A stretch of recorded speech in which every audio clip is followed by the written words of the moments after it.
అవని అయితే వాళ్ళ అత్తయ్య, మామయ్య వాళ్ళ ఆయన దగ్గరికి వచ్చి పల్లవి అయితే కమల్‌తో పెళ్ళికి ఒప్పుకొని పెళ్లి చేసుకుంది. కానీ కమల్‌తో జీవితం పంచుకోవడానికి పెద్దగా ఇష్టపడలేనట్టు ఉందండి అని చెప్పేసైతే వాళ్ళ ఆయనతో చెప్తూ ఉంటుంది. ఆ మాటలు వినగానే అక్కడ ఉన్న వాళ్ళ ఆయన అయితే "నీతో ఏమైనా చెప్పిందా పల్లవి?" అని చెప్పేసైతే చాలా కోపంగా అంటూ ఉంటాడు. ఆ మాటలు వినగానే అక్కడ ఉన్న వాళ్ళ అత్తయ్య కూడా లేనిపోని అనుమానాలు పెట్టుకొని భయపడకమ్మా అని చెప్పేసైతే అంటూ ఉంటుంది. ఇంతలో అక్కడ ఉన్న అవని మాత్రం ఎలాగైనా తనని పరీక్షించాలని ఒక పరీక్షనైతే పెడదామని పల్లవి దగ్గరికి వెళ్తూ ఉంటుంది. ఇంతలో అక్కడ ఉన్న కమలని చూసి "కన్నయ్య నువ్వు ఈ పాలుని కొంచెం తాగి తర్వాత పల్లవికి ఇస్తే ఆ పాలుని తాగుతుంది" అని చెప్పేసైతే అంటూ ఉంటుంది. ఆ మాటలు వినగానే అక్కడ ఉన్న కమల అయితే గ్లాస్‌తో పాలుని తీసుకుంటూ ఉంటాడు. అది చూడగానే అక్కడ ఉన్న పల్లవి అయితే ఒక్కసారిగా షాక్ అయిపోతూ ఉంటుంది.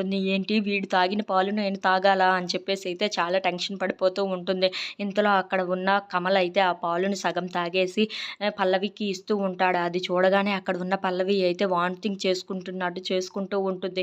ఏంటి ఈ డెంగుల పాలు ఇప్పుడు నేను తాగాలంటే దేవుడా! నా పరిస్థితి ఏంటి అని చెప్పేసి అయితే అనుకుంటూ ఉంటుంది. ఇంతలో అక్కడ ఉన్న అవని మాత్రం ఇప్పుడు పల్లవి ఆ పాలు తాగుతుందో లేదో అని చూడాలి అని చెప్పేసి అయితే చాలా టెన్షన్‌గా ఇంట్లో ఉన్న వాళ్ళందరూ అయితే చూస్తూ ఉండిపోతారు. ఇంతలో అక్కడ ఉన్న కమల్ మాత్రం తీసుకో పాలు తాగు అని చెప్పేసి అయితే అంటూ ఉంటాడు. If you like this video please like, share and subscribe friends.